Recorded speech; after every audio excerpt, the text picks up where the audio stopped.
Hello and welcome to Medscape One-on-One. I'm Dr. John Reed, Professor and Chief Executive Officer of Sanford Burnham Medical Research Institute.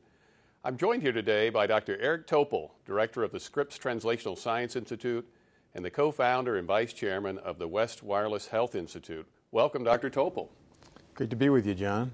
In addition to the institutes you've started, you're also a practicing cardiologist and a professor of genomics, an esteemed scientist. You recently produced a new book called The Creative Destruction of Medicine. Tell us what prompted you to write that book. Well, it was actually this ability to see where medicine was going with genomics and wireless sensors that we were starting to be, for the first time, able to digitize human beings. And the thought there, of course, was if we can do that, we can really radically disrupt medicine. And that's why that term, the Schumpeter term, creative destruction, came into play. And go to a whole different way of individualized care and prevention. It really sets up the most exciting, biggest shakeup in the history of medicine, I think. I know the book really talks about this digital revolution and how it can change medicine for the better, but only if we let it or we have the will to do that. What do you mean by that? Well, up until now, there's been this incredible digital infrastructure, which keeps ratcheting up with now not just, of course, the mobile world and connectivity and broadband, but also supercomputers and cloud computing and social networks. But for all intents and purposes, that has been a separate orbit from the medical community and a medical microcosm or cocoon, as I like to refer to it, because we haven't let that digital world come in. It's barely intersected. Only a little bit in electronic medical records and health information systems, but not where it counts. And this is a fantastic opportunity. So you're seeing reluctance on the part of the medical establishment then to embrace these technologies that are available today and that could redefine how society approaches healthcare. Well, yes, because, and that's the first time I ever wrote a book for the public, for the consumers, because I recognize that the medical establishment is ultra-conservative. That's why it's resisted this digital opportunity. And the only way to really take the case to the public and to consumers that it's their smartphones, it's their DNA, it's their social networks, it's their everything.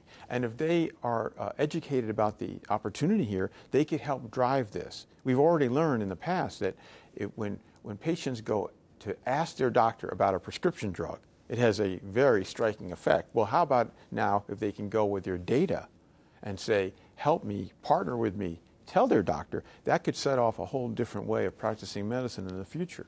That's very exciting. Now, you mentioned in your book that in many ways medicine has improved because of the digital revolution, and you give several examples there, but share with us a few of the examples of how that technology is shaping medicine today.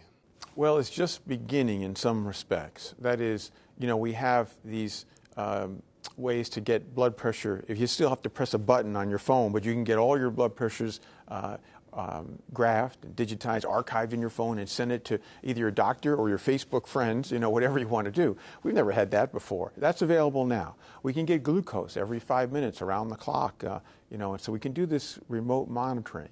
Obviously, we also have these online health communities, things like Patients Like Me and Cure Together.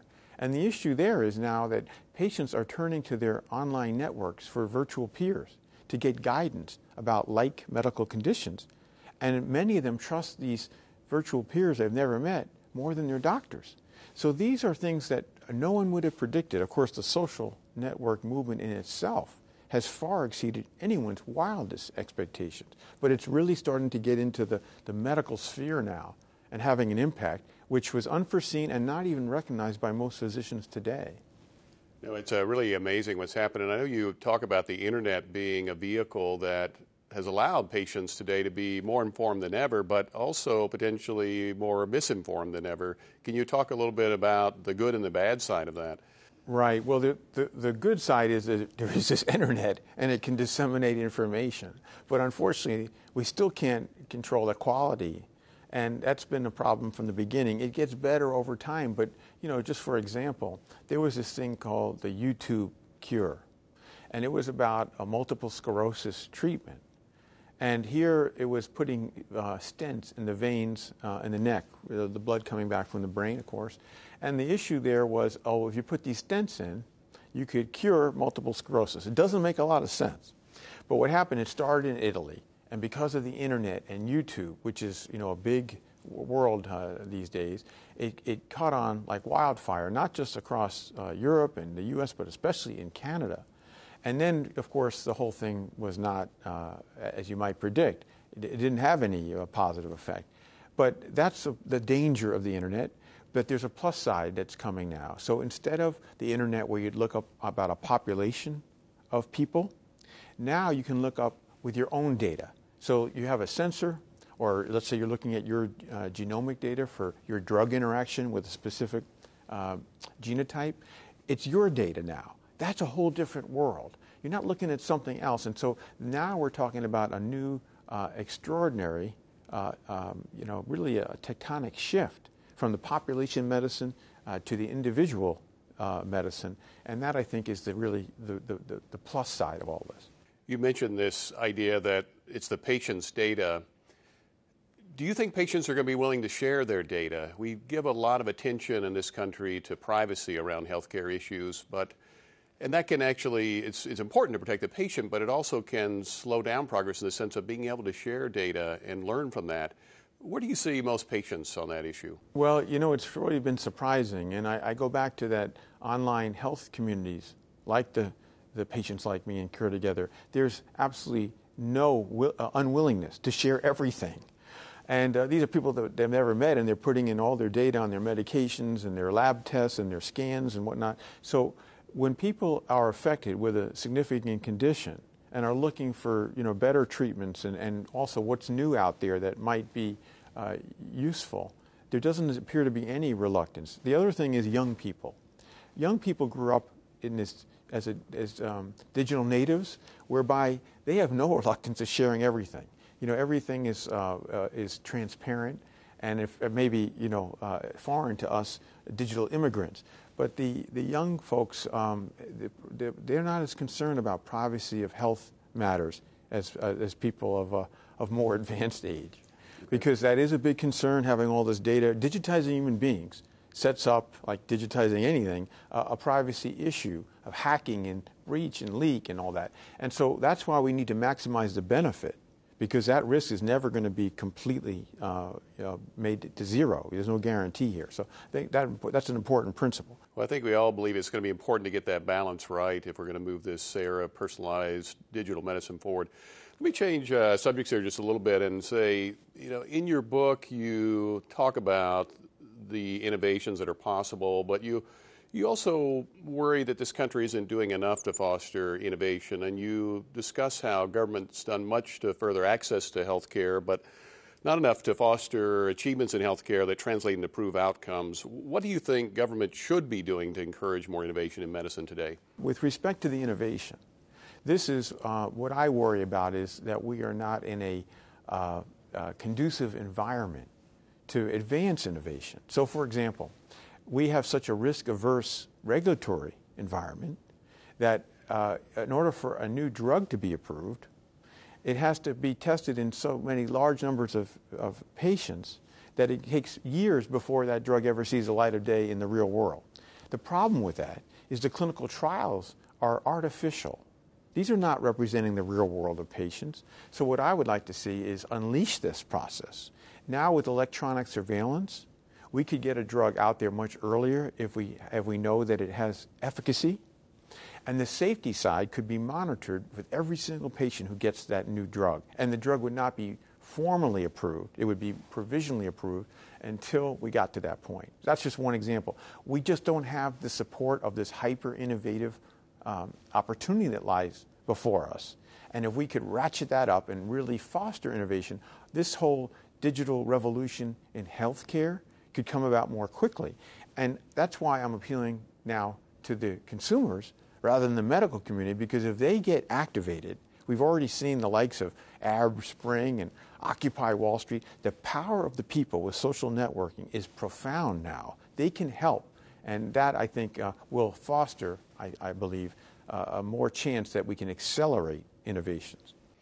Well, I'm glad you brought up the issue of regulatory policy as pertains to this new era of personalized medicine. The FDA is the chief regulatory authority, obviously, that's going to preside over this world, and they have a tough job to do. They have to protect the public. They're trying to get that balance between risk versus benefit right, but all too often it seems that the tendency is to be more risk averse than many of us, including the patients who so desperately need new therapies, wish. What do you think the FDA is doing right, and what could it be doing better in terms of making possible this whole new era of personalized medicine?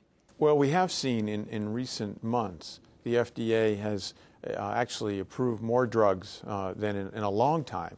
And what we're seeing is particularly their genomically guided drugs, particularly in cancer, also one in cystic fibrosis. So we've seen where this whole individualized medicine era is taking hold. We only had a couple of examples over the years, but now we have several coming quickly. So I give credit to the FDA for accelerating or streamlining the process for this. The issue, though, is that we need new models.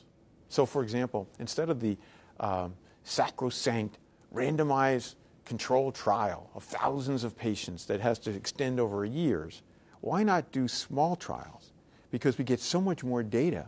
I mean, we can get whole genomes or exomes or whatever we need in addition to biosensor data. Why don't we use this rich data on each individual to do small trials to get hyper efficacy and then get these interventions, whether they're a drug, device, or diagnostic, get it out in the real world as early as possible and use the new tools of digital monitoring in this electronic world. The fact that we are stuck in this entrenchment way of the randomized trials of what I consider yesteryear, that is holding us back. If we adopt new models, now to the FDA's credit, they're looking at these things, the N of 1 and these sort of new ideas of adaptive trial designs, and so they're looking at it, but they don't tend to move quickly. And so, like for example, the genotyping of a drug that we know the side effect, carbamazepine, this drug in Taiwan, you can't get that prescription unless you get a genotype to make sure that the patient wouldn't get Stevens-Johnson syndrome. But in the U.S., where we know the European risk allele, we don't do any genotyping. I recently asked an FDA official, why hasn't this been, the publication's been out there for some time, why hasn't this been made routine practice? And the answer was, we're working on it. Well, we can work faster. That's one thing I'm trying to encourage. Let's talk a little bit again about this personalized medicine idea that you write that this sort of one-size-fits-all mentality in medicine will soon be replaced by highly personalized solutions enabled by breakthroughs in genomics, for example, that you just cited, and by mobile devices that can remotely sense what's happening in a patient's body. And you speculate that these advances will be driven less by doctors and more by consumers, patients themselves. And I certainly agree with you. But there are some who would argue that the highly personalized medicine is still many years away, that we still have a lot to learn about genomics, that what we know is not terribly translatable into a practice today. And some even submit that this personalized medicine is too expensive and just untested. So what would your response be to that point of view? Well, we've heard all the naysaying arguments with that one. No, I think it's going to happen. This is inevitable. It's just a matter of when. The question is, what is the plasticity of the medical community? What is the willingness and the initiative that could be taken on the physician side?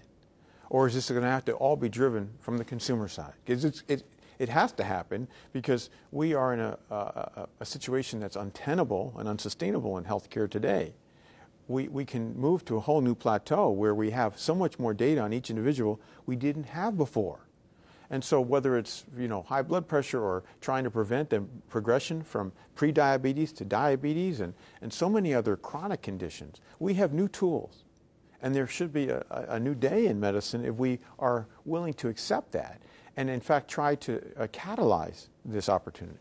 So I think there are always going to be naysayers and that we're not ready for this and all that sort of thing. But if you start to integrate this in practice and you are seeing this kind of a striking contrast to old medicine, this really is a new medicine, then it's self-perpetuating, and it's exhilarating, in fact. So I think, that's how I practice cardiology. I haven't used a stethoscope in over 2 years to listen to the heart.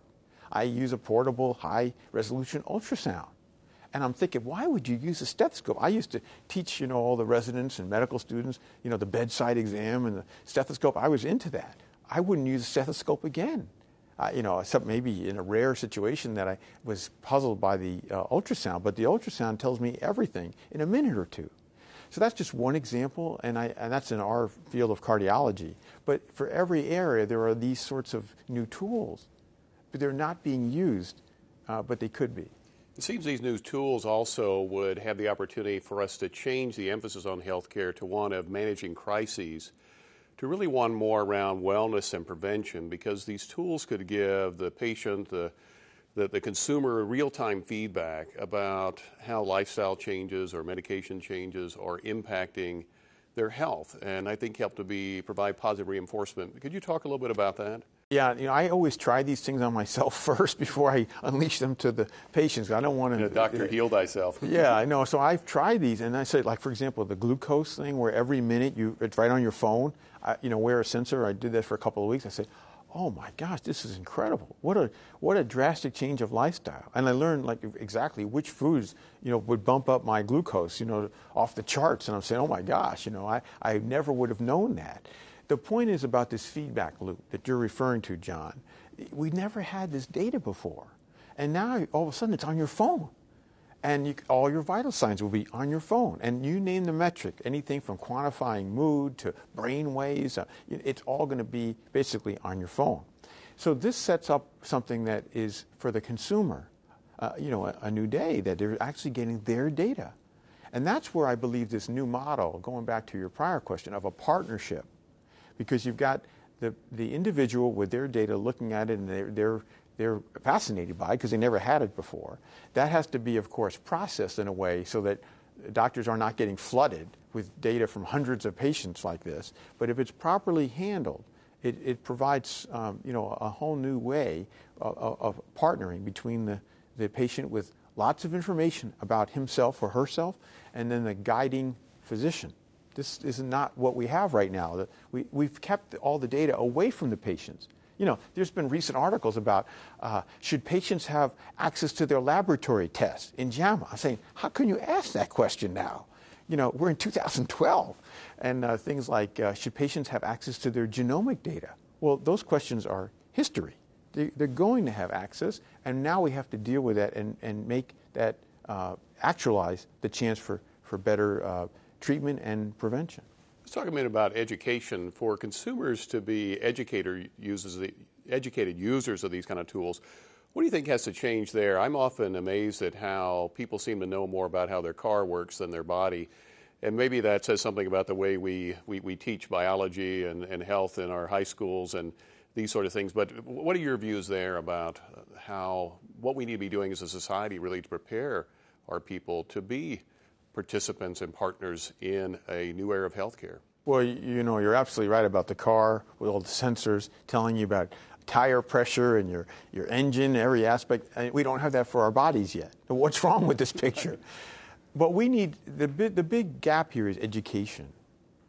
We need to educate our physician force and the healthcare professionals. We also need to educate consumers. I took on that mission of the consumer side with a book to try to at least get the conversation started and people realize what is out there.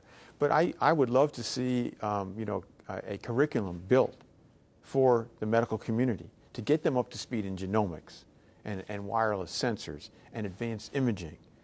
Because right now, when you talk about digitizing human beings and digital medicine, it doesn't excite a lot of doctors. They're thinking about electronic medical records. They're not thinking about the fact that we can digitize a human being to know the essence of what makes each person tick.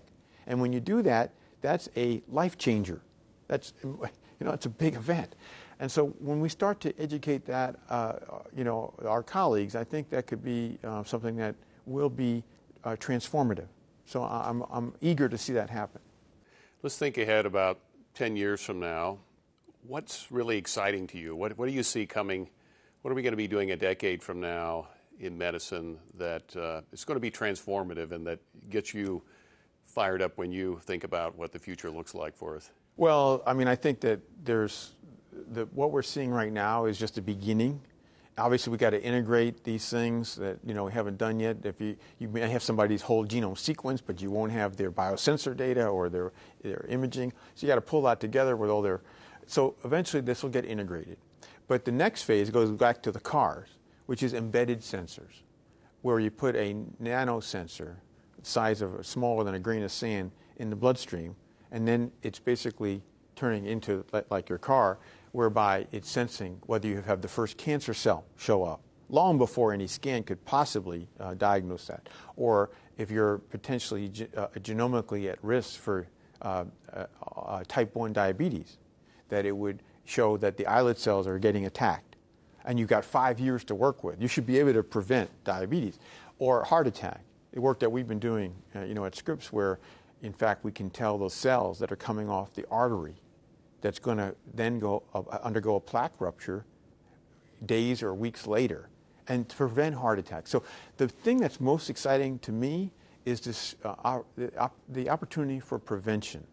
We've talked about it, and of course everybody's supposed to be on a diet and exercise. Okay, that's fine, but we got to do much more than that, because even people that have the healthiest lifestyle are vulnerable to the worst diseases. And so we can be smarter now when we can digitize people. And if that requires embedded nanosensors or whatever it takes, that's, to me, part of this greatest shakeup in the history of medicine. Well, to use your car analogy, certainly don't wait for our car steam start coming out of the engine of our car before a sensor tells us that something's wrong. Perhaps the car's overheating. We are on top of those, and we have preventative maintenance because we're warned. So great analogy. Well, but to take that one step further, that's everything that we do is like that today. You show up with a heart attack. You show up with pneumonia, heart failure, whatever it is, diabetes. It's all the car is on fire. We got to get out of this mode, and we can. The new tools set up an extraordinary path going forward. We're excited about it. We just hope the FDA will approve them. Listen, you have had such a diverse career. You're very much involved in this whole genomic health area, and you're involved in genome sequencing and connecting that to patients. You've been involved in all kinds of science. You're a practicing cardiologist. What's next for you? You've got your new book out. What's next on the horizon for Eric Topol? Well, no, I think it's just to try to take this, help nurture this field. There's lots of different directions, hoping to get the educational part of it, particularly for physicians, into high gear, hoping to be contributing to the whole concept of embedded nanosensors. More of the same. I've never had so much fun in my life, John. This is something that is more than rejuvenating and energizing. It's just to see, people used to say, well, how are you working in genomics and wireless? What do they have to do with each other? They have everything to do with it. It's the same thing. And when you start to realize that all we are, from a medical standpoint, are lots of 0, 1s, and ACTGs, and when you start to realize that, you say, and if we can get all that critical information, we can change healthcare. And that is something we've got to change. Well, Dr. Topol, this has been a lot of fun. Thank you for joining us today. Thanks so much for having me. It's been fun for me to chat with you. For Medscape One-on-One, I'm John Reed.